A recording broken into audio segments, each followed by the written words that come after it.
Alors bonsoir. Donc très heureux de vous retrouver. Très, très heureux de vous retrouver parmi nous ce soir donc à l'Institut d'études lévinassiennes pour le séminaire de l'année 2016-2017 qui portera sur la peur. Donc pour rappel, vient de paraître aux éditions Verdier Relire la Révolution de Jean-Claude Milner, et sont toujours d'ailleurs disponibles les titres À vote et de ses commentaires par René Lévy, ainsi que L'épreuve du collectif de Gilles Anus, et le coffret DVD sur l'enseignement d'Alcibiade de Béni Lévy aux éditions Frémaux Associés. Donc, je disais que le thème annuel sera celui de la peur, qui, comme Lévinas la caractérisait dans Totalité infinie, la peur, ce sentiment par excellence.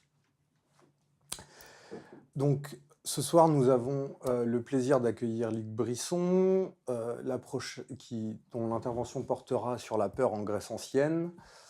La prochaine aura lieu le jeudi 15 décembre au centre Edmond Flegg, et elle sera assurée par Yvan Segré sur la médiation chez Spinoza et Moïse.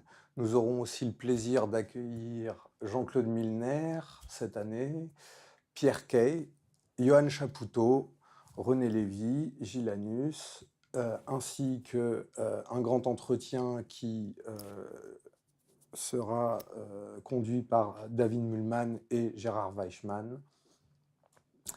Donc voilà pour l'essentiel. Donc on rappellera les dates de façon au fur et à mesure. Donc ce soir, nous avons le plaisir d'accueillir Luc Brisson, donc comme vous le connaissez sans doute, philosophe, historien de la philosophie, spécialiste de philosophie antique,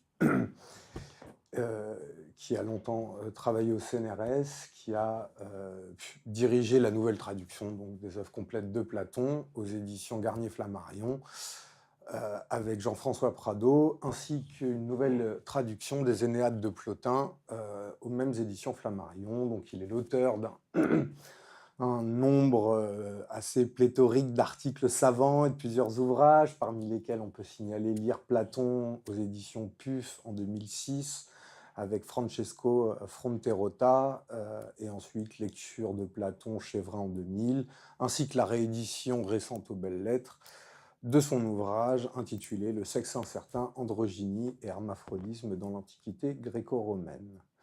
Donc voilà, je vais laisser la parole à Luc Brisson. Je rappellerai à nos auditeurs de bien vouloir éteindre leur téléphone portable afin que l'intervention puisse avoir lieu dans le calme et le silence. Merci. Oui, donc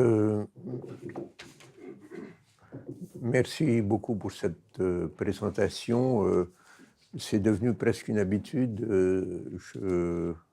Je commence le séminaire des études platoniciennes par une intervention sur la Grèce ancienne. Et donc, je vous remercie d'être là ce soir et de prêter l'oreille à ce que j'ai à dire. Donc, ce que je vais faire ce soir, ce sera très pédagogique. Je voudrais essayer de montrer que dans l'Antiquité grecque, notamment à travers des textes d'Hésiode, donc fin du 8e avant, de Platon, qui a vécu de 428 à 348, et d'Aristote, qui a vécu de 384 à 322, on trouve de façon étonnante, me semble-t-il, l'essentiel de ce qu'on peut dire sur la peur. Donc on verra que ce n'est pas seulement une question d'analyse philosophique, mais aussi c'est une question de représentation anthropologique. les philosophes grecs ne se sont pas contentés de définir ce qu'était la peur. Ils ont essayé de montrer comment elle travaillait dans une société donnée qui était celle de la cité grecque. Donc je commence par ce que j'estime être le commencement en Grèce ancienne, c'est-à-dire la théogonie d'Hésiode. Le texte est très court, mais il donne le contexte dans lequel va apparaître la peur en Grèce ancienne. Donc ce contexte, c'est la guerre, et donc ce contexte, c'est la guerre et l'organisation du monde par les grandes divinités. Donc je lis ce texte à Arès. Donc Arès, c'est le dieu de la guerre chez les Grecs. Cythérée, c'est Aphrodite. C'est l'Aphrodite qui est née du sperme d'Ouranos, châtré par son fils Cronos, et qui a commencé par se rendre à Cythère, une île qui est au sud du Péloponnèse. Donc à Arès, le dieu de la guerre, Aphrodite, le dieu de l'amour, donna pour enfant peur, en grec c'est phobos, et terreur, en grec c'est deimos. Donc c'est intéressant parce qu'en français les termes sont féminins, alors qu'en grec ils sont masculins. Donc peur et terreur en grec c'est phobos et deimos, donc deux noms masculins. Donc redoutable, la peur et la terreur. Il désorganise les phalanges compactes. Donc ça, c'est intéressant puisque ça renvoie à l'art de la guerre en Grèce ancienne. À l'époque, ce n'est pas ce qui se passait dans l'Iliade de l'Odyssée où il n'y avait que des combats individuels. À l'époque, les soldats se tenaient sur un rang avec leur lance en avant et ils devaient garder leur place dans le rang. Et donc, c'est la raison pour laquelle on parle de phalange. En grec, phalange, ça veut dire bâton. Et donc, l'idée fondamentale, c'était de rester collés l'un à l'autre pour empêcher qu'on défonce la ligne. Et donc, redoutable, peur et terreur, désorganise les phalanges compactes dans la guerre qui glace d'effroi et que mène Arès, le destructeur de cités. Et donc, Aphrodite donna à Arès une fille, Harmonie, que le très fougueux Cadmos, celui qui a fondé Thèbes, prit pour épouse. Donc, le contexte de la peur, c'est essentiellement la guerre. Et il y a chez Hésiode cette idée, justement, impliquant une association entre l'amour et la guerre, donc entre Aphrodite et Harmonie, et la peur et la terreur qui résultent des combats que suscite Arès. Donc ça, on est au fin du 8e avant, et donc là, on va passer au 4e avec Platon. Donc je vais être très pédagogique, vous avez tous des feuilles, et donc vous voyez les références là, Platon, Timaeus 69 CD, et République, donc République 3, 413 CE. Donc ces références sont des références à une édition standard de Platon pour que tout le monde, dans toutes les langues, puisse savoir où on se trouve. Et c'est intéressant de noter, et je l'ai noté au début de la publication des œuvres complètes de Platon, que cette édition standard a été faite par un nommé Henri Estienne, qui était l'imprimeur du roi Henri III, et qui a été publié à Genève en 1578. Et il est intéressant de noter que si c'est à Genève, c'est parce que Henri Estienne était un protestant et que le roi, pour le protéger, l'avait envoyé à Genève. Et donc, il était toujours l'empereur du roi français, mais vivant en exil à Genève. Donc, pour citer Platon, on cite le nom de l'œuvre, Timée, par exemple, le nom du dialogue, et la page qui correspond à notre passage. Donc, chaque page, c'est un in-folio, et mécaniquement, il y a 5 sections A, B, C, D. Donc A, B, C, D, E, 5 sections. Et donc, tout le monde dans l'univers peut se référer à Platon à partir de cette édition standard. Donc, je commence par le Timée. Donc, le Timée, c'est un dialogue qui nous décrit l'origine du monde, l'origine de l'homme et l'origine de la cité. Et donc, ici, Platon parle de l'origine de l'homme. Et donc, dans le Timée, celui qui fabrique le monde et qui fabrique l'homme, c'est le démiurge et c'est Rejeton. Donc, je lis ce passage qui montre que la peur tient une place fondamentale dans la constitution de la psychologie humaine. Et ça, c'est dès le 4e avant. Donc, ces derniers, il s'agit des rejetons du démiurge. C'est le démiurge qui fabrique le monde chez Platon et qui le fabrique comme un artisan, comme un forgeron, comme un menuisier, etc. Ces derniers, à son imitation, entreprirent, après qu'ils eurent reçu le principe immortel de l'âme, donc c'est le démiurge qui a fabriqué l'âme, et ce sont ces rejetons qui vont la distribuer dans le corps. Donc ces derniers, à son imitation, entreprirent, après qu'ils eurent reçu le principe immortel de l'âme, de façonner autour pour lui un corps mortel.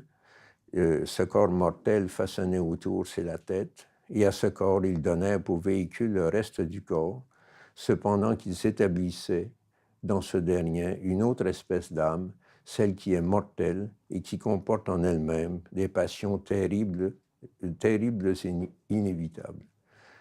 Et donc là, on a la description de ces passions. D'abord, le plaisir, le plus important appât qui provoque au mal. Ensuite, les douleurs qui éloignent du bien. Et encore la témérité et la peur. Donc, c'est intéressant de voir que la peur est associée à la témérité. Donc, un couple de conseillers peu sages. Et donc, on pourrait traduire différemment. Je n'aime pas beaucoup ma traduction, mais enfin, c'est classique. La peur et la témérité impliquent une perte de contrôle chez l'individu. Donc, l'individu est soumis à des pulsions qui lui font faire n'importe quoi. Donc, il y a encore la témérité et la peur, un couple de conseillers peu sages, l'emportement rebelle aux exhortations, il s'agit du thumos. Le thumos, c'est la colère, l'ardeur, l'agressivité, et l'espoir, donc facile à décevoir. Ayant fait un mélange avec ces passions, la sensation irrationnelle et le désir de qui vient toute entreprise, ils ont constitué l'espèce mortelle en se soumettant à la nécessité. Donc, je ne vais pas expliquer dans le détail ce qu'il en est, mais disons qu'en gros, Platon reconnaît qu'en l'être humain, la témérité et la peur font partie des passions absolument essentielles. Et je pense que c'est quelque chose qui est absolument fondamental pour toute la suite de l'histoire de la philosophie. Donc, dans tous les êtres humains, on retrouve cet ensemble de passions. Donc, on voit aussi que la peur est associée à la témérité et peur et témérité sont associés au thumos, le thumos qui constitue l'une des espèces de l'âme. Donc chez Platon, et c'est sujet d'une grande discussion chez les érudits, l'âme qui meut le corps, qui est responsable de tous les mouvements physiques et psychiques chez l'homme, comprend trois parties. Donc d'une part l'intellect ou la raison, d'autre part l'ardeur ou la colère, et enfin le désir. Donc, comme on peut l'imaginer, la peur et la témérité se situent au niveau du thumos, c'est-à-dire au niveau de l'ardeur ou du désir, de l'ardeur ou de la colère. Donc, tous les individus ont en eux cette passion qui est la peur. Et ce qui est intéressant chez Platon, et on va lire le texte qui suit, et qui est peut-être un peu moins intéressant, mais ce qui est intéressant chez Platon, c'est que la cité, et donc il faut imaginer une communauté relativement petite et relativement isolée, la cité est composée sur le modèle de l'âme humaine. C'est-à-dire que dans la cité, il y a les producteurs qui correspondent aux désirs et qui produisent les biens nécessaires aux gouvernants. Ces gouvernants sont d'une part les guerriers et parmi les guerriers, les philosophes. Et donc, on retrouve relié à chacun de ces groupes fonctionnels des passions qui sont associées donc, à chacun de ces groupes fonctionnels. Donc, les producteurs devront faire preuve de retenue, les guerriers devront montrer qu'ils réussissent à maîtriser leur peur, et les philosophes devront montrer qu'ils sont attirés par le savoir. Et donc, on trouve trois épreuves qui permettent de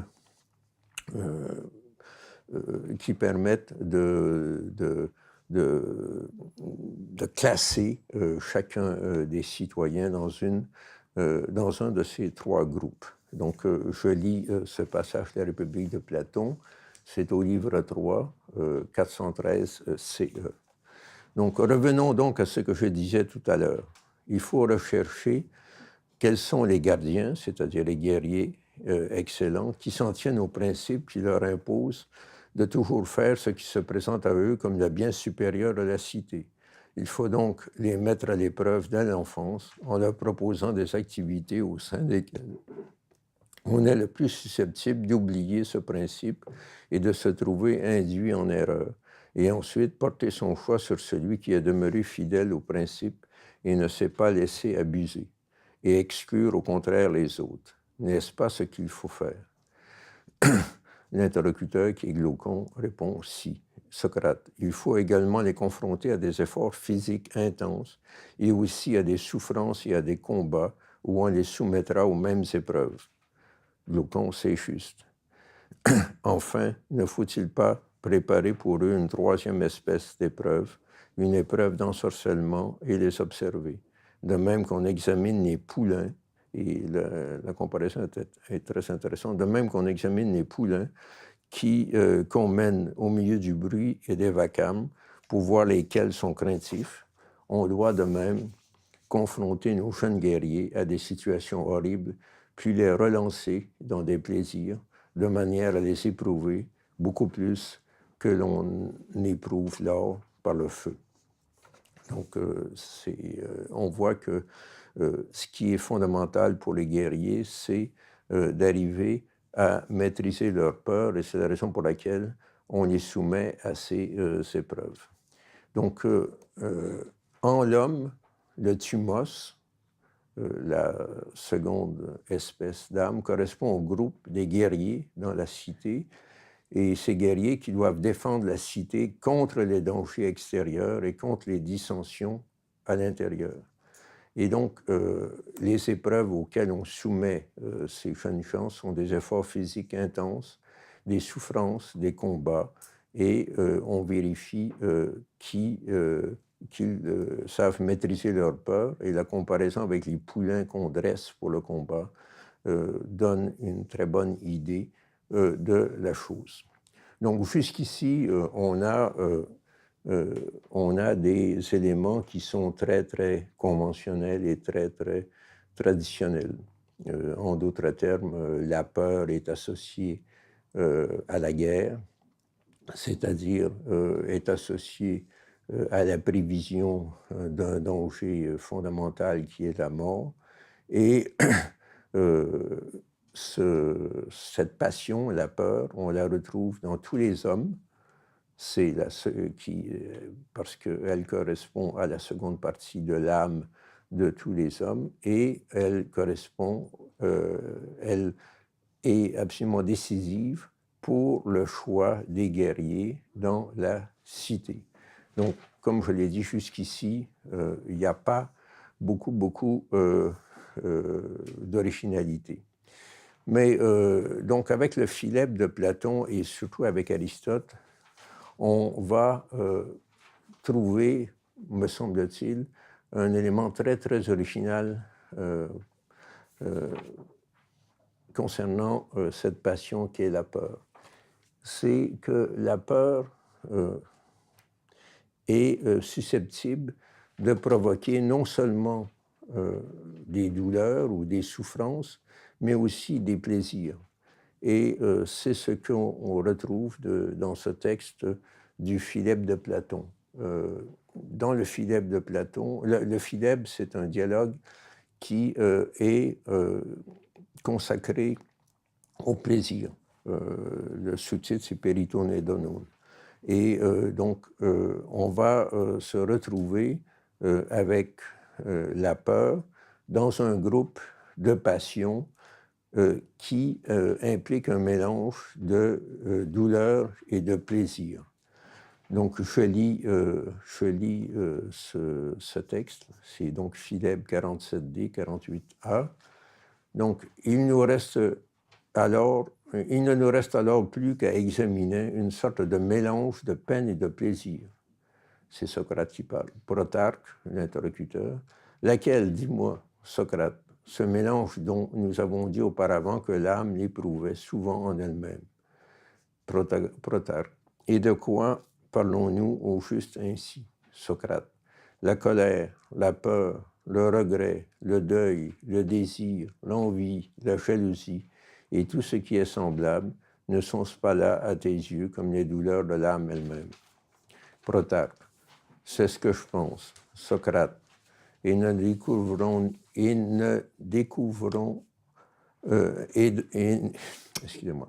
découvrirons-nous pas qu'elles sont pleines de plaisirs merveilleux, ou bien avons-nous besoin pour nous le rappeler de ces lignes?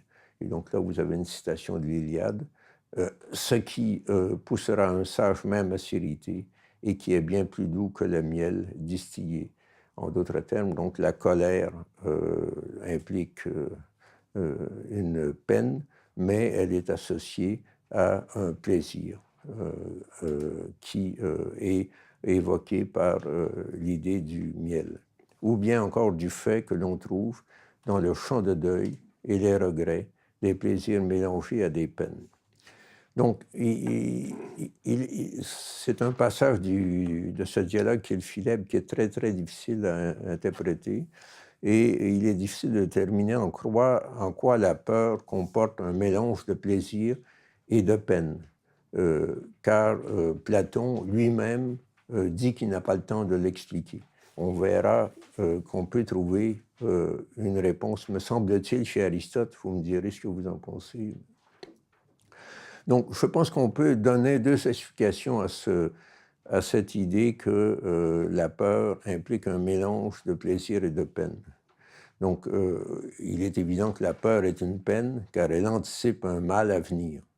Mais dans la mesure où ce mal n'est pas effectif, on peut ressentir du plaisir. Et on prend plaisir aussi à voir la peur qui fait souffrir un autre. Et c'est en ce sens que va Platon dans le Philèbre en évoquant la tragédie et la comédie. Mais Platon s'arrête là et il ne développe pas. Et donc, je pense que pour comprendre ce que Platon laisse entendre, il faut aller chez Aristote. Donc, comme je l'ai dit, Aristote, c'était le disciple de Platon. Il a vécu de 384 à 322. Et encore une fois, pour être très clair, j'explique d'où viennent les références qu'on trouve à la fin de chaque texte. Donc, l'édition standard, dans le cas d'Aristote, a été fabriquée par un Allemand, Emmanuel Becker, entre 1831 et 1836 à Berlin, à l'Académie de Prusse. Ça se présente comme 3 in quarto avec 2 colonnes. Il n'y a que du grec, hein, il n'y a pas de traduction latine. Et donc, la colonne A et la colonne B sur chaque page, et donc avec les lignes du début d'une colonne jusqu'à la fin. Donc, c'est ce qui vous permettra de comprendre, par exemple, le premier texte que je vous lis, qui est un texte de la rhétorique, livre 2, chapitre 5, page 1382, ligne 1382A, donc à gauche, la ligne 22 à 34. C'est intéressant parce que dans la rhétorique, Aristote essaie de donner les instruments qui vont permettre de, j'allais dire un gros mot, mais je veux dire de séduire les auditeurs. Et donc, de façon à séduire les auditeurs, on est obligé de parler des passions, et c'est sur les passions qu'on va travailler. Et donc, l'une des passions à laquelle s'intéresse Aristote, c'est bien évidemment la peur. Donc, Aristote, rhétorique, définissons la peur. Et Aristote est aussi très pédagogique. Hein. Définissons la peur. Et c'est très intéressant parce que je pense que c'est difficile d'aller beaucoup plus loin. Donc, définissons la peur comme une peine et un trouble causés par la représentation d'un mal à venir susceptible de causer destruction ou souffrance. Encore une fois, je ne suis pas très content de ma traduction, mais enfin, c'est comme ça que... c'est à mon avis donc la traduction la plus simple. Donc vous voyez que cette définition s'accorde avec ce que Hésiode et que Platon ont dit. Car tous les mots n'inspirent, ça c'est aussi très intéressant, car tous les mots n'inspirent pas la peur. Par exemple, on n'a pas peur d'être injuste ou bête. Mais seulement ceux qui sont gros de souffrance ou de dommages graves. Il manque un S. Donc, ceux-là, s'ils paraissent non pas éloignés, mais d'une proximité imminente. Donc, la peur est causée par l'idée d'une souffrance à venir, et donc, la peur est d'autant plus forte que le danger est imminent. Donc, quand vous êtes dans une phalange et que l'ennemi approche, là, il y a raison d'avoir peur. Et donc, vous allez voir, la suite est très, très bonne aussi. Donc, donc les dangers qui sont gros de souffrance ou de dommages graves, et cela s'ils paraissent non pas éloignés, mais d'une proximité imminente. Car on n'a pas vraiment peur de ce qui est éloigné. Tout le monde sait qu'il va mourir, mais comme l'échéance est éloignée, on ne s'en soucie nullement. Donc, je pense que ça, c'est vraiment très intéressant comme remarque. Encore une fois, ça dépend dans quel état on est, mais en gros, quand on est jeune et en bonne santé, on n'a pas peur de mourir. C'est quand la mort s'approche ou qu'on subit un accident que ça devient qu'on a vraiment peur. Si c'est bien cela la peur, je continue la lecture, fait nécessairement peur tout ce qui paraît gros de dommages ou de nuisances de nature à entraîner une grande souffrance. C'est pourquoi ce qui annonce ces mots suscite déjà la peur.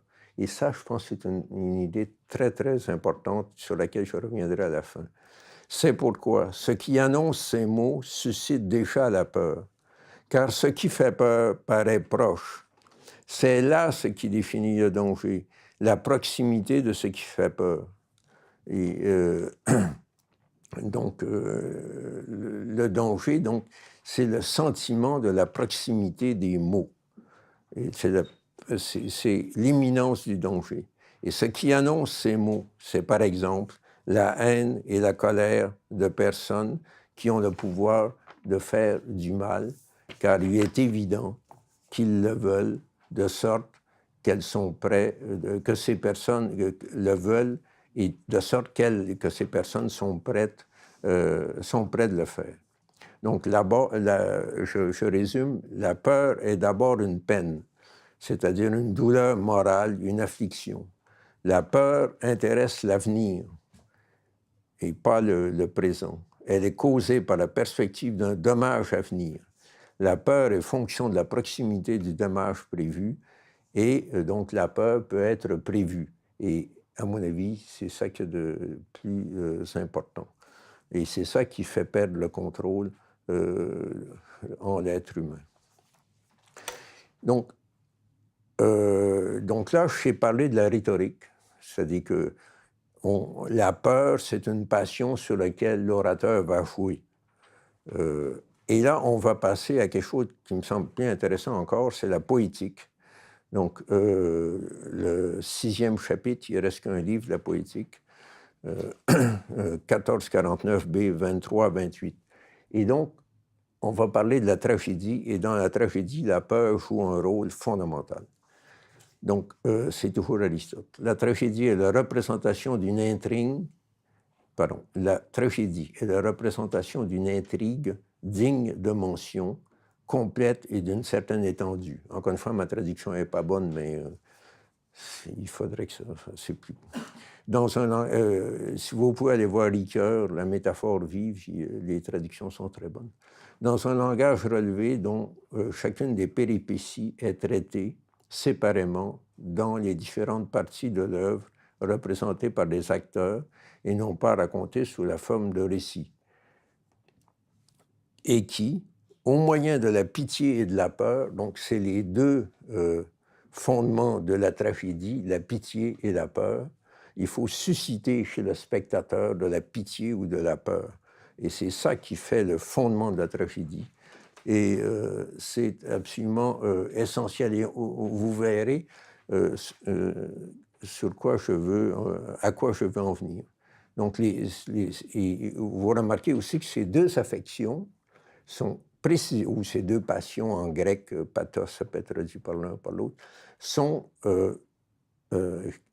affection et passion, c'est féminin, sont celles dont Platon parle dans le Philèbe. Et donc là, dans cette définition de la tragédie par Aristote, on trouve, me semble-t-il, une référence, une explicitation de ce que Platon n'a pas expliqué dans le Philèbe. Donc, la tragédie a deux ressorts, c'est la pitié et la peur. Et la tragédie, et ça c'est fondamental aussi, effectue la purification et la purgation. Encore une fois, je suis désolé, mais il y a un seul mot en grec, c'est catharsis. Et donc, je pense qu'il faut... C'est les deux à la fois, et je vous expliquerai pourquoi. La tragédie effectue, au moyen de la pitié et de la peur, la catharsis, la purification et la purgation des vécus émotionnels de cette nature, c'est-à-dire de la pitié et de la peur. Je pense donc que cette tragédie, et que cette traduction est, est toujours, me semble-t-il, est toujours valable. Et donc, cette traduction est toujours valable et elle explicite ce qu'on trouve dans le Philèbre de Platon. Donc, les deux piliers de la tragédie, c'est la pitié et la peur. Et donc, le poète tragique effectue la purification et la purgation des véhicules émotionnels, et ça, on va le voir dans le texte qui suit. Donc, dans le texte qui suit, c'est toujours la poétique, mais c'est vers la fin, c'est le chapitre 14. Donc, c'est toujours Aristote qui parle. Peur et pitié peuvent provenir du spectacle. Et donc, c'est très intéressant aussi que la peur est associée au spectacle. Et donc, on verra que c'est applicable aujourd'hui. Et pas, malheureusement, pas avec la tragédie. Peur et pitié peuvent provenir du spectacle, mais elles peuvent aussi provenir de la construction même des faits. C'est là le procédé qui tient le premier rang et qui est le propre d'un poète d'exception.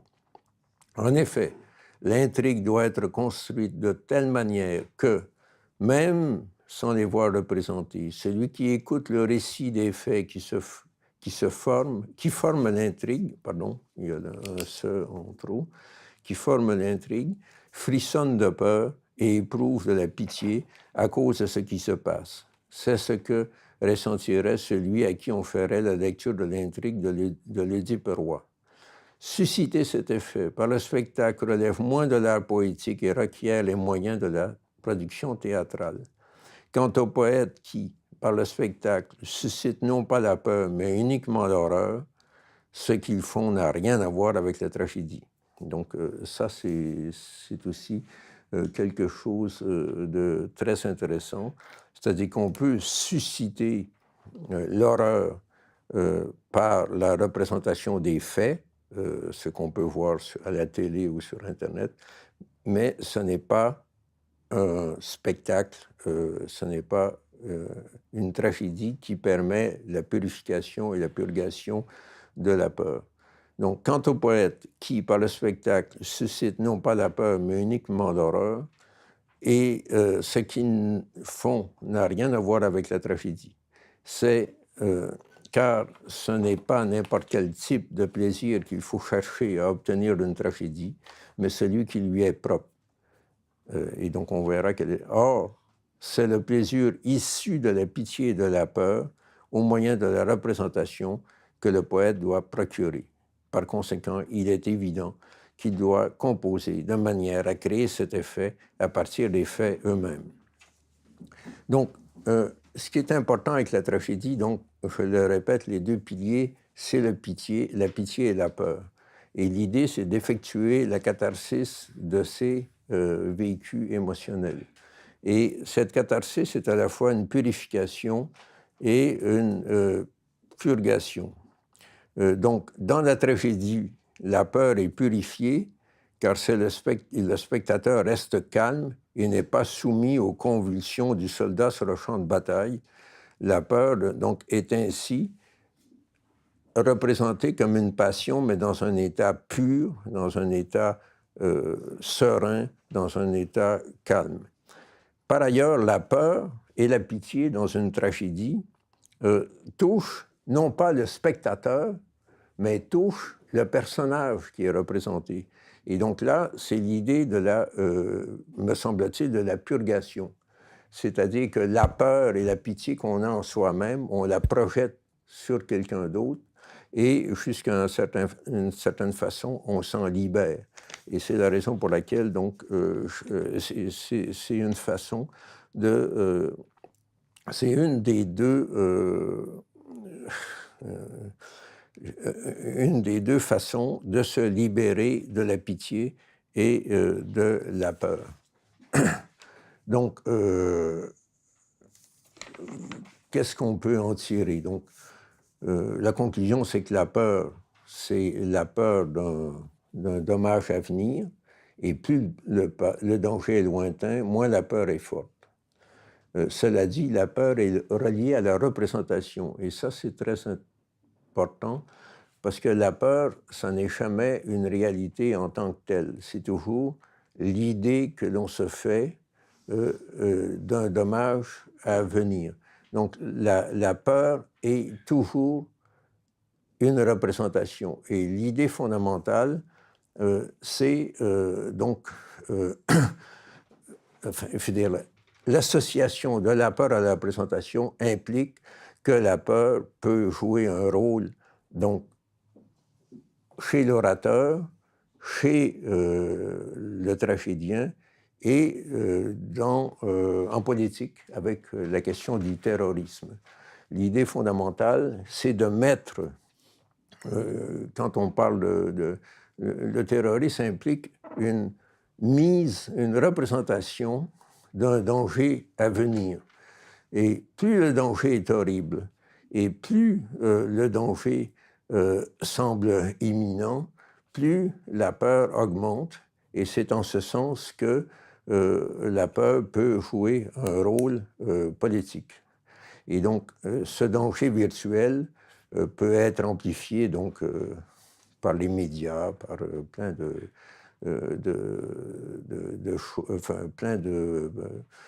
oui, par les médias, par Internet, par plein d'instruments divers. Donc, je pense quand même qu'il s'agisse d'Hésiode, de Platon et d'Aristote, on retrouve des éléments absolument fondamentaux qui permettent de définir la peur et qui permettent de comprendre pourquoi la peur a une telle efficacité, y compris en politique. L'idée fondamentale, donc, étant que, en ce qui concerne la rhétorique, en ce qui concerne la poétique, donc il n'y a pas, je veux dire, en ce qui concerne la rhétorique et en ce qui concerne la politique, on peut, jusqu'à un certain point, contrôler cette peur. Dans le domaine politique, ça devient beaucoup plus difficile, parce qu'à ce moment-là, il faut faire jouer le contrôle de la raison, et le contrôle de la raison, ce n'est pas facile. Dans la mesure où, comme je l'ai dit, la peur est avant tout une représentation. Et l'idée fondamentale, c'est d'essayer de comprendre que la peur qu'on essaie de susciter se trouve, d'un point de vue purement statistique, associée à des cas vraiment très peu fréquents. Donc, je vais m'arrêter là, et je voulais seulement montrer que ça peut être très intéressant de relire Hésiode, Platon et Aristote, y compris pour comprendre le monde actuel. Voilà.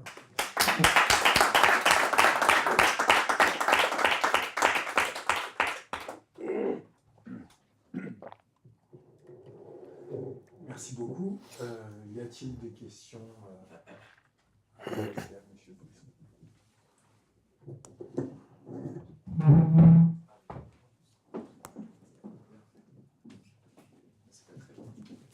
C'est pas très long, c'est juste pour revenir sur l'idée qu'on voit déjà chez Platon concernant le mélange qu'il y a sur la peur, le deuil, le regret, ce mélange en même temps de douleur, mais en même temps de plaisir. C'est sur ce point-là que j'aimerais revenir, puisque c'est pas très développé. Oui, donc chez Platon, malheureusement dans le Philèbre de Platon, on n'a pas d'explication très nette. Platon dit « je n'ai pas le temps de m'expliquer ». Mais donc il tient absolument à dire que la peur, le deuil, la colère, la jalousie et l'envie sont des mélanges de plaisir et de peine. C'est assez facile de comprendre pour la jalousie et l'envie, par exemple. c'est beaucoup plus facile et Platon dit quelques mots sur le sujet. Tout simplement parce que la jalousie, c'est une peine, tout simplement parce qu'on se sent lésé, mais ça peut être un plaisir aussi, le plaisir de voir celui qui vous a lésé se retrouver dans une situation très inconfortable.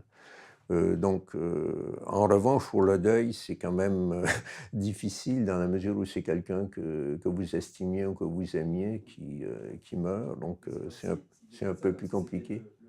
La douleur elle-même qui procurait ce plaisir, c'est ça qui est un peu la seule piste. Oui, justement, mais ce que j'ai essayé de dire en citant Aristote, c'est que, je pense que l'idée de Platon, c'est que la peur peut provoquer un plaisir lorsqu'on s'aperçoit qu'on est épargné ou que c'est quelqu'un d'autre qui subit le tort en question. Mais effectivement, c'est la question fondamentale du philèbre et ce qui est gênant, c'est qu'il n'y a pas de réponse. Et la seule réponse pour la pitié et la peur, me semble-t-il, c'est ce qu'on trouve dans la tragédie. C'est-à-dire que l'idée fondamentale, c'est d'effectuer la peur. Et donc, jusqu'à un certain point, on se soulage soi-même et on reste dans un état de calme et de sérénité.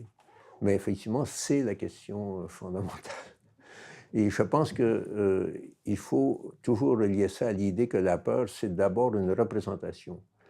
Ce n'est pas une réalité. Bon, oui.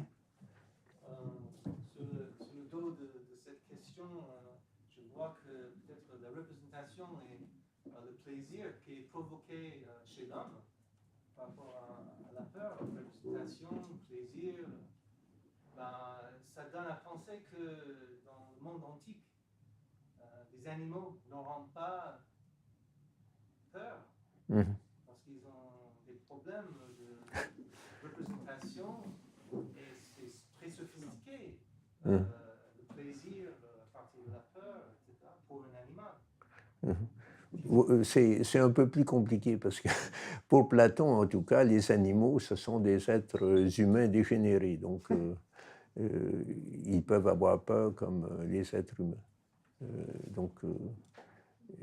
Pour Aristote, je ne sais pas. Vous voyez le problème de représentation. Oui, mais comme je vous dis, si les êtres humains, si les animaux sont jusqu'à un certain point des êtres humains, il est tout à fait normal qu'on retrouve la peur chez les animaux aussi. Et, la fuite oui. Des animaux qui sont devant le danger imminent, Oui. c'est pas vraiment l'avenir, c'est justement dans le présent. Oui, mais tant qu'ils n'ont pas été rattrapés ou mangés, ils ont peur. Et quand ils sont rattrapés et qu'ils sont massacrés, ils n'ont plus peur. C'est la réalité qui... Donc, on peut conclure peut-être la peur chez les animaux, dans ce cas-là, ça serait une homonymie. Oui, bien sûr. Oui. On dit peur, mais... Oui, mais je pense que quand même, il y a vraiment la peur. Mais et encore une fois, comme je vous dis, chez Platon, c'est plus normal, tout simplement parce que les animaux sont des êtres humains qui ne sont pas au même niveau que l'être humain ordinaire. Mais... Oui. Deux questions. La première, si j'ai bien compris, sur Aristote, puisque la peur est fondamentalement une représentation, il y aurait une représentation, comme chez la représentation, il y a la possibilité de représenter, non de spectacle, il y aurait une représentation libératrice, la tragédie, et une représentation aliénante, celle qui suscite l'horreur. Oui, exactement. C'est exactement ce que je voulais dire. Ouais. Ça, j'ai bien compris.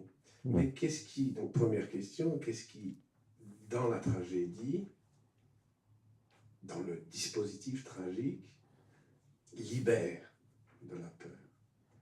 Qu'est-ce qui, dans la tragédie, permet d'échapper à l'horreur, au sentiment d'horreur, à l'aliénation? Ah, ça c'est la première question. Vous voulez que je la pose la deuxième après? Oui. Tout de suite. Oui. Et la deuxième, c'est sur le guerrier. Donc Platon. Le guerrier, à la différence de l'homme ordinaire, soit le philosophe, à la différence de l'homme extraordinaire, le philosophe ou de l'homme ordinaire, l'artisan ou le cultivateur, le guerrier affronte la mort. Il va au-devant de la mort. Et il doit donc surmonter sa peur. Quelle différence entre le guerrier, donc entre l'affrontement de la mort, et le philosophe qui doit apprendre à mourir? Est-ce que donc le guerrier, lui, la peur est pour ainsi dire sa passion, la passion qui lui est propre, avec le courage, et celle du philosophe, dans l'apprentissage de la mort? Voilà, c'est ma deuxième question. Bon.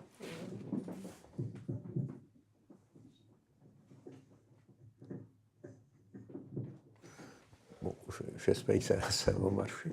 Donc, non, les deux questions sont vraiment très intéressantes. Je pense que pour ce qui est de la tragédie, moi, il me semble que c'est très clair.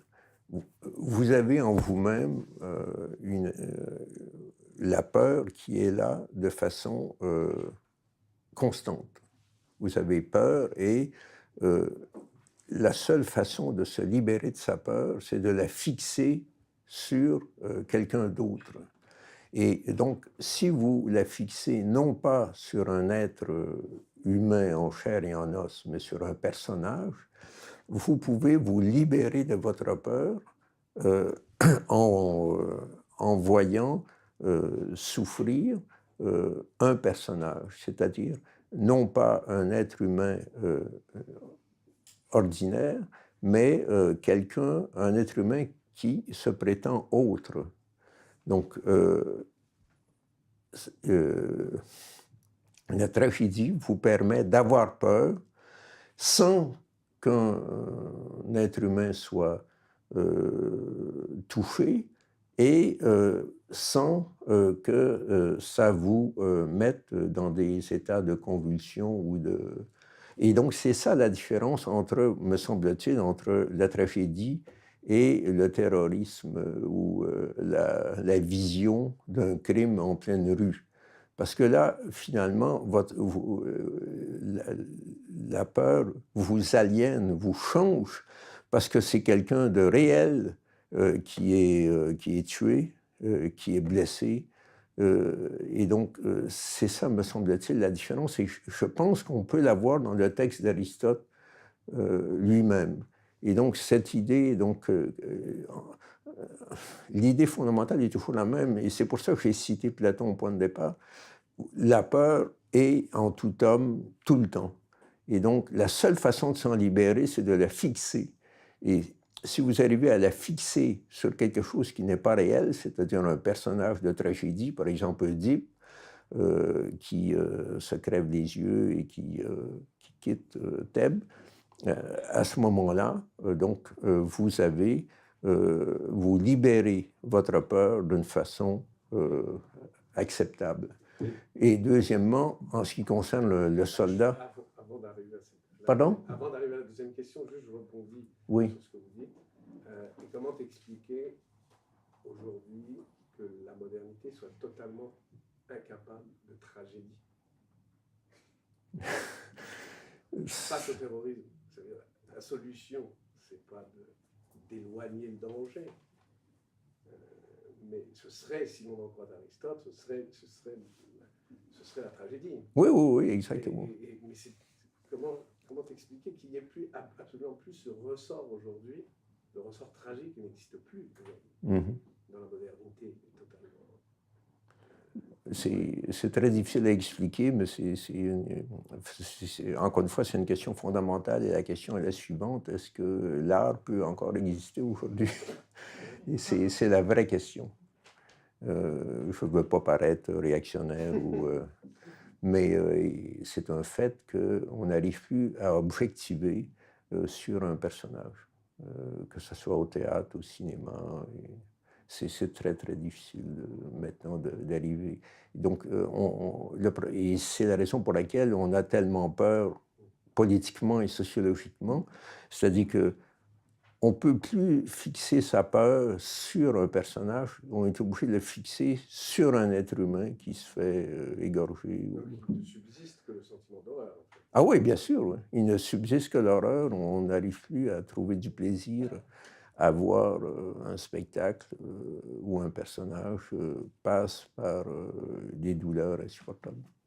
Enfin, je ne sais pas, hein, vous pourriez élaborer Non, parce que sûr, non, mais c'est vraiment une prémisse. vous êtes beaucoup plus spéculatif que moi et donc moi je travaille un peu comme un bourrin, un historien de philosophie, de la philosophie.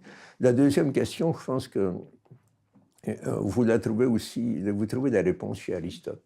La différence entre le soldat et le philosophe, donc le philosophe, il apprend à mourir, mais la mort, c'est loin. Donc, même pour des gens qui ont l'âge que j'ai, sauf pour Socrate dans le Phédon. Et c'est ça qui fait l'incroyable force dramatique du Phédon, c'est que Socrate va mourir. Et donc, là, on a vraiment... D'ailleurs, il y a des articles qui ont été faits sur le sujet, un parallèle entre le soldat et le philosophe. Ah ouais. Mais qu'un philosophe apprenne à mourir pendant 50 ou 60 ans, c'est pas... En fait, vous ne croyez pas au philosophe. Si, mais je pense qu'il faut le voir d'une façon très différente. Enfin, ce que Platon veut dire en disant que le philosophe doit apprendre à mourir, c'est pas qu'il faut aller se suicider, c'est pas ça du tout. C'est qu'il faut apprendre à se détacher des... Oui, mais ça implique quand même l'imminence de la mort. La proximité imminente de la mort. Oui, mais quand vous êtes un soldat, quand vous sortez de la tranchée et que... il faut y aller, je veux dire, là, vous pouvez prendre une balle tout de suite. Pardon? Le philosophe, il ne peut pas faire cette expérience. Non, mais le philosophe n'est pas confronté immédiatement à la mort. Il est confronté, mais et ensuite, cette idée c'est que la philosophie, c'est apprendre à mourir, c'est effectivement apprendre à se détacher de tout ce qui fait, de tout ce qui est associé à la vie matérielle. Alors que le soldat, lui, c'est immédiat. Je veux dire. Vous pensez que c'est une métaphore? Non, c'est pas une métaphore. Non. C'est pas métaphorique.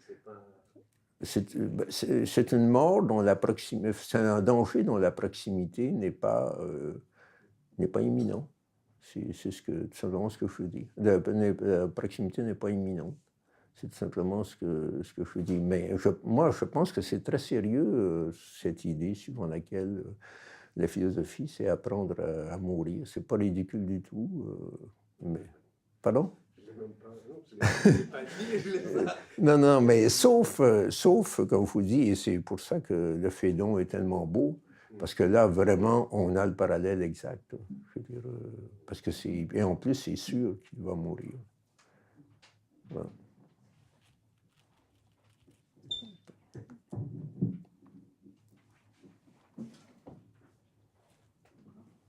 Pardon.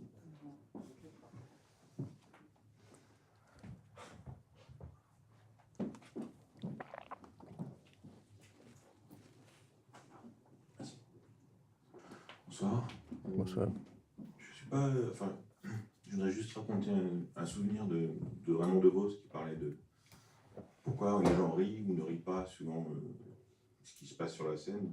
À propos de la tragédie, il racontait que quelqu'un qui dévalait un escalier, qui se glissait et tombait comme une masse, ça provoquait un rire immédiat. Et il disait, mais tout d'un coup, un filet de sang sur le bitume, enfin, et tout d'un coup, le rire se fige. Et, alors, je voudrais juste je raconte ça parce que je ne sais pas trop le rapport que ça a avec mais je voulais dire qu'en fait, je ne suis pas tellement d'accord sur... Enfin, vous dites c'est une représentation. Moi, je crois que c'est une absence de représentation. C'est-à-dire que quand on sait de quoi on a peur, on n'a plus vraiment peur. Quand il faut s'en libérer, déjà la représentation est une libération. Et quand on n'a pas cette représentation, c'est là que ça, on a vraiment peur. Je veux dire, par exemple, ce qui se passe dans les attentats, quand on voit des boucheries, c'est l'horreur. Ce qui fait peur, c'est ce qui est caché, ce qu'on imagine. Les gens dans les appartements, avec des bombes, en train de préparer des choses, les gens sur les réseaux sociaux. C'est ça qui fait vraiment peur, je trouve, moi, personnellement, aujourd'hui. Alors, évidemment, chez les Grecs, ils ne pouvaient pas forcément penser ça. Mais je crois que aujourd'hui, c'est plus tellement la représentation elle-même qui fait peur. Justement, on est blasé sur les représentations. On a tellement vu de choses, par le cinéma, etc. Mais c'est l'absence, c'est-à-dire ce qu'on imagine, et même pas ce qu'on imagine, c'est-à-dire ce qui nous échappe, ce qu'on ressent, mais ce qui nous échappe, ce qui n'est pas représenté, ce qui échappe à notre représentation, notre pouvoir de représentation. Et puis, la deuxième question que je voulais poser, c'est est-ce qu'il n'y a pas une utilité de la peur? Alors, non seulement pour le pouvoir, une utilité de la peur, non seulement pour le pouvoir vis-à-vis de contrôler les populations, évidemment, M. Boucheron travaille là-dessus, mais pour soi, c'est-à-dire quelqu'un qui n'a absolument pas peur de rien, on dit qu'il n'a pas peur du danger, il court à la catastrophe.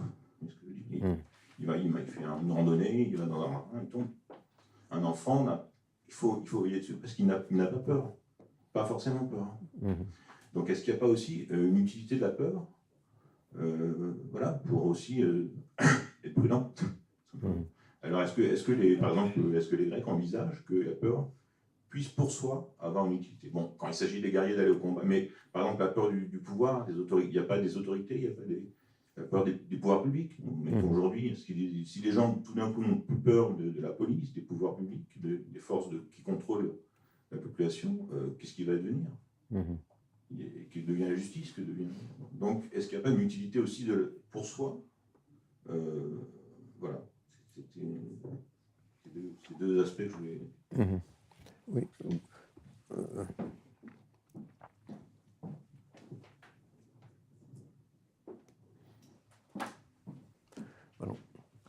Oui, donc pour l'utilité, encore une fois, vos questions sont très intéressantes, mais elles sont tellement complexes qu'il faudrait y passer des heures et des heures. Donc pour l'utilité, donc on la voit très bien quand il s'agit de faire voter les gens dans tel ou tel sens, d'avoir des crédits pour telle ou telle chose. Oui, vous dites que la peur a aussi une utilité positive. Et là, vous avez raison, oui. Parce que, comme dans le texte de Platon, il y a témérité et peur. Donc, la témérité, c'est aussi très dangereux. Hein. C'est-à-dire que si vous n'avez peur de rien, tout peut arriver. Donc, effectivement, l'absence absolue de peur est un danger, y compris pour l'être humain et pour la société. C'est tout à fait exact. Mais donc, je pense que le vrai problème maintenant, et ce qui nous occupe avec la peur actuellement, c'est plutôt le côté négatif de la peur. C'est-à-dire que en brandissant une représentation qui suscite la peur, on arrive à faire agir les gens dans tel ou tel sens. Et c'est un peu dans son... du point de vue terrorisme et du point de vue... Pardon? Le terroriste lui-même annule la peur pour pouvoir passer à la justice. Je ne sais pas, moi j'ai plutôt l'impression... J'ai plutôt l'impression qu'il met en scène des choses horribles pour susciter la peur et donc pour paralyser les ennemis. Je pense que c'est plutôt dans ce sens-là que... S'il passe à l'acte, c'est qu'il arrive à sa propre peur à lui, il arrive à la mettre sous le boisseau. Oui, mais l'idée, encore une fois, je veux dire, on ne va pas parler du terrorisme indéfiniment ce soir, mais l'idée fondamentale, c'est que quand même, le passage à l'acte est toujours ridicule d'un point de vue purement militaire. Tuer quelques centaines de personnes, c'est rien. Quand on en tue des centaines de milliers et des millions, c'est autre chose. Et donc, l'idée fondamentale, c'est d'agir sur une population avec le minimum d'effets et le minimum de pertes. Et donc ça, et c'est là où la peur entre en ligne de compte, me semble-t-il. Je ne sais pas si vous voyez ce que j'essaie de vous dire. C'est-à-dire que ce qui est important dans cette histoire, ce n'est pas le passage à l'acte, c'est la peur qu'on suscite en faisant telle ou telle action. Et donc, c'est la représentation qui s'attache à ces attentats horribles. C'est la représentation qui a une puissance incroyable et qui ne correspond pas d'un point de vue purement militaire à tel ou tel acte. Parce qu'en fait, je veux dire, quand une bataille ou une bombe atomique, ça a quand même beaucoup plus d'effet qu'un attentat. Ça. Je ne sais pas si vous voyez ce que je veux dire. Pardon ? Oui, mais moi je pense qu'il y a toujours une représentation, parce que vous-même vous le disiez, et ça c'est la représentation que René Lévy appelait aliénante. Donc il y a la représentation qui libère, mais quand on a une représentation et qu'on est incapable de mettre une image sur cette c'est-à-dire qu'on vous le disiez vous-même, on se demande qu'est-ce qui se passe dans tel appartement, s'ils sont en train de préparer. Pardon? Oui, c'est jusqu'à un certain point de représentation. C'est ça que je veux dire. Parce que pour moi, il y a la seule chose qui peut se distinguer d'une représentation, c'est un fait. C'est-à-dire quand on tue quelqu'un, mais autrement, quand on se dit, mais comment il fait sa bombe, où il prend ses armes, dans quel appartement ça se passe, c'est déjà, me semble-t-il, une représentation. C'est ma façon de voir les choses. Mais la question est très intéressante, pareil. Une dernière question. Oui, si.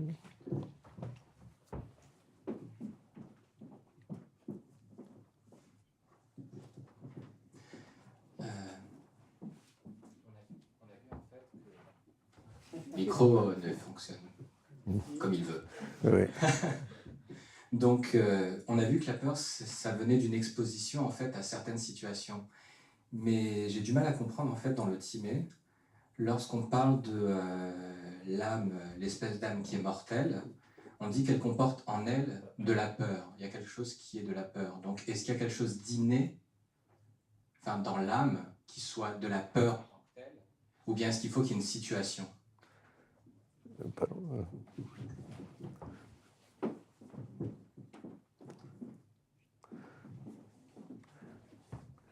Pardon, oui. Ce que j'essayais de dire, mais peut-être que vous ne serez pas d'accord. Non, mais ça ne serait pas du tout gênant que vous ne soyez pas d'accord. Moi, ce que j'essayais de dire, c'est que la passion, l'existence de la passion en l'être humain est innée. Mais que, donc, il faut quand même activer cette passion. Et donc, c'est la raison pour laquelle il faut toujours se retrouver dans une situation donnée pour que la peur s'exprime. Mais je veux dire, on a en soi-même, me semble-t-il, de façon innée, cette passion. Et c'est la raison, encore une fois, je dis, si cette idée si la tragédie a un tel pouvoir, c'est précisément qu'elle active cette passion. Je ne sais pas si vous voyez je ne sais pas si ça répond à ce que... Mais moi, je pense que chaque être humain a en lui,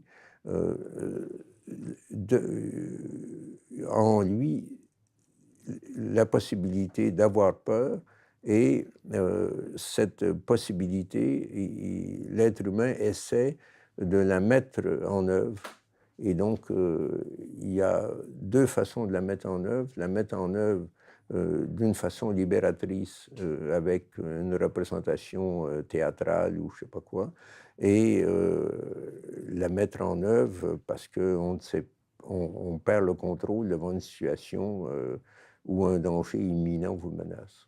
Donc, à peu de choses près, on pourrait dire que la peur, c'est quelque chose de contingent. Non, la passion n'est pas contingente. Je pense que tout le monde a en lui cette passion. Mais la situation,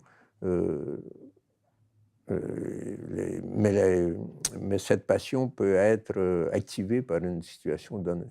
Il faut donc qu'il y ait quand même une représentation, puisque la peur, c'est vraiment, à la différence des autres passions, implique une représentation. Il faut donc qu'il y ait une représentation presque essentielle à l'homme, qui est une représentation du danger ou une représentation de la mort. Mm-hmm. Elle est présente en l'homme depuis toujours. Oui, oui, bien sûr. C'est ce que j'ai. Mais en fait, quand on parle de représentation, ça peut être la même chose pour le désir. Il n'y a pas un désir sans représentation, c'est pas possible. Et donc, encore une fois, et à mon avis, c'est ça l'intérêt de la notion d'âme chez Platon, c'est-à-dire que même les passions les plus basses, suivant Platon, ont besoin justement d'un jugement, d'une représentation, et jusqu'à un certain point, il faut que la raison entre en ligne de compte, pour le meilleur ou pour le pire. Pardon? Donc, raison s'en mêle. Oui. Et donc, c'est très étrange, mais c'est, me semble-t-il, ce qui se passe. Mais c'est quand même...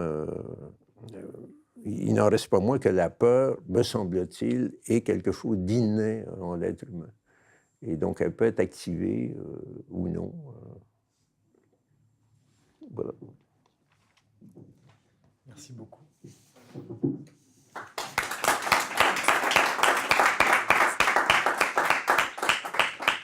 Voilà, c'est moi qui vous remercie. Je rappelle, parce que je ne l'avais pas précisé au début de la séance, mais le numéro 14 des cahiers de l'Institut d'études lévinassiennes est disponible depuis peu. Donc il est en vente dans le hall d'entrée si vous voulez vous emporter acquéreur.